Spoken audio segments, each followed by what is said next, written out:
Africa is a nice big place. Everybody knows this except Africans. I'm going to speak with the people. Hi guys, I've been thinking about Jeffrey Sachs. I've watched his video on the unity of Africa. He proposed a strategy where Africa can become part of the global economy, a relevant contributor to the globe.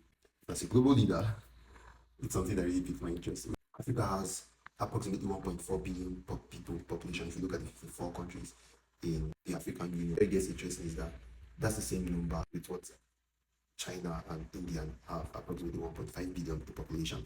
And then around the mid 21st century, most likely we are going to reach around 3.7 billion looking at our growth matrix.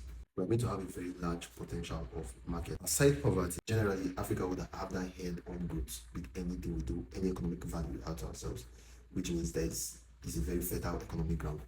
This idea is similar with what Chinese did, the 40 years plan, like that with Africa. The 55 countries that the Europeans, made when they came into Africa, none of those countries can actually survive on their own, right? And if Africa is going to put their political act together, we would have to unite as one.